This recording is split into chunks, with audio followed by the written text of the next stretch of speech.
I forget the exact date, but I was in my late 30s. I had just gotten my black belt. After class one day, we had the hot up-and-coming brown belt in our school, and he challenged me to one of those after-class rolls, the ones that everybody watches. And it went horribly for me.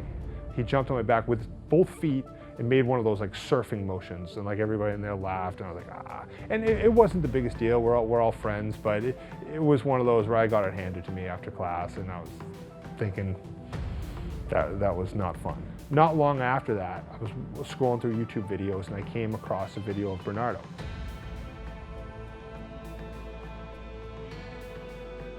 When I finished college in my hometown, my instructor told me, Bernardo, now if you want to leave for Jiu-Jitsu, it's your time. Get away from here, go find a better place, go train at that place that you can find the tricks, you know, that makes people win the world championships, you know, like.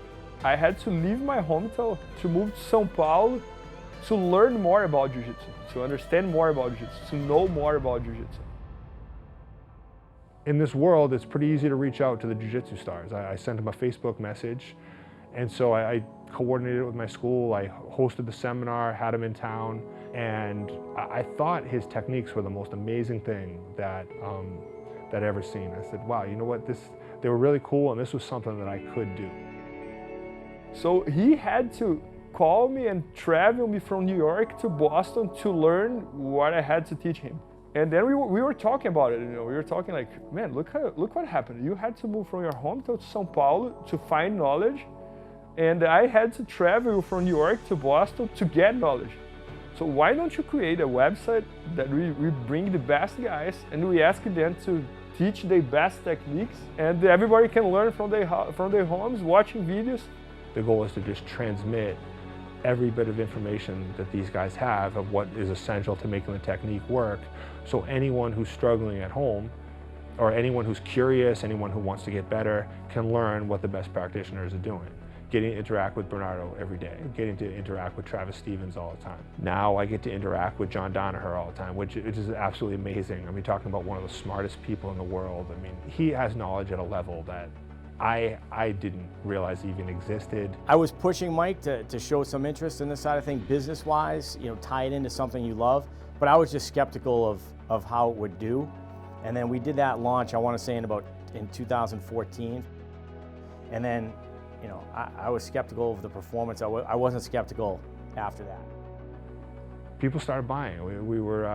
It was pretty fun. Things started to progress, and it was really his energy that really decided to keep pushing forward with everything. And he said to me early on, he said, wow, you watch, this is going to get bigger than anything that you've ever done before.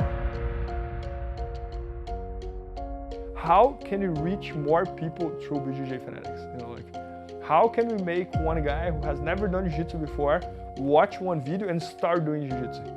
How can we take that guy who is thinking about stopping doing Jiu-Jitsu, and maybe because he watched one video and he learned one move that worked the next day in training, he's not going to stop Jiu-Jitsu because now he's excited again. So that's my goal. So how can I reach more people?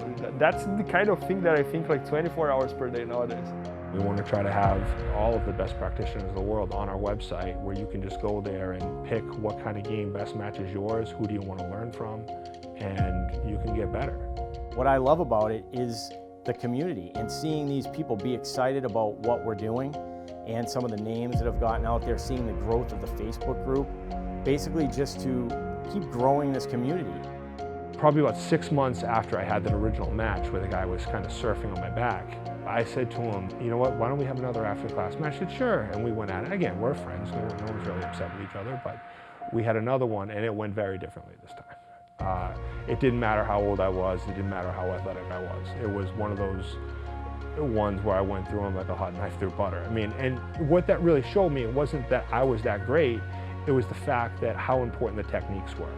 And how, if you learn a technique from the best practitioner in the world, there's going to be a very different result than just trying to figure it out on your own.